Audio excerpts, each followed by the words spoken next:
And for more on Tom Brady's suspension, it's Andy Gresh. Yeah, dude, this is so big that I had to come in for this crap. An off-season appearance. I like it.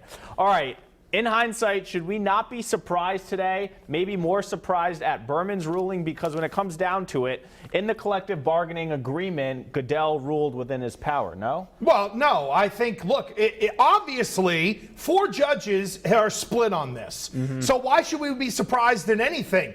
Berman and the guy who was the head of the Katzman or whatever, okay, they were all on one side, and the other 2 guys are on the other. And Denny Chin, I don't know what the hell he's seeing, saying that there's clear and conclusive evidence that Brady was in some sort of scheme. And by the way, let's remember that Roger Goodell, throughout the process, turned it from, well, he kind of knew, to, well, they were complicit in a scheme, because he's kind of making up the rules as we go along. So, honestly, Yianni, no, I think we shouldn't be surprised in anything, because what this has really turned into is the most open-ended sports debate in the history of not only the NFL, but one of the biggest in the history of sports. All right, so Brady has a couple of options. He can try to appeal in that court with multiple judges, 13. He can try to go to the Supreme Court, or he can try to get the NFL to settle, which they don't really have a lot of incentive to do that. Which way do you think Brady goes into any of them play out? Well, here's the little caveat, okay? Because if you follow Supreme Court law, and you know that I'm a hell of a lawyer,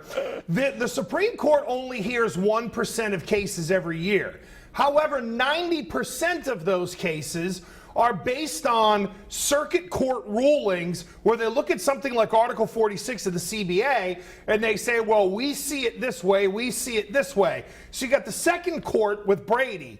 If the NFL gets ruled against in the 8th Circuit Court, in the situation with Adrian Peterson, now you might end up having the kind of suit to where they could say to the Supreme Court, look, Circuit Court of Appeals sees it one way, they see it the other way with Brady, you need to get involved in this. So I think there might be, let's hit the pause button, let's see what happens with Adrian Peterson, and then go from there. I do think, though, at the end of the day, there's going to be an appeal, and it's just going to kind of go away, and Brady's going to have to swallow hard, and the Patriots are just going to have to find a way to win 4 games without it. So if you were going to Las Vegas and betting on this, what do you think happens? I would say that it's probably it's more likely than not that Tom Brady ends up having to serve this suspension. But look, it's the old, if there's a God in heaven, let's find a way to pull Kim Jong Goodell in front of another court and have his record examined once again. All right, if Brady had the benefit of hindsight, should he have maybe taken the 1-game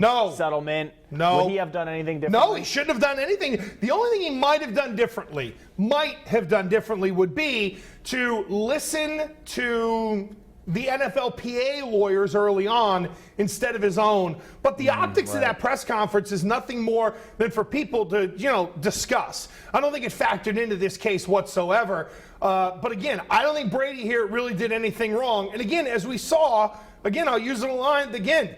Kim Jong Goodell came in and changed the rules as we went along. I mean, what's Tom Brady supposed to do? The thing that I come away with, Yianni, is that I'd like to think that most people with a brain in their head don't look at Tom Brady as a cheater. They now look at Tom Brady as a guy who got caught up what ultimately turned into a battle between the NFL and the NFLPA.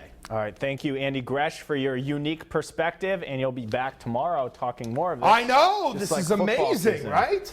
Or you're just milking me for 2, you bum. How's your golf game doing, huh? Not as good as yours. You're playing left-handed from what I hear? Even Petrarca could beat you, and he's not long off the tee.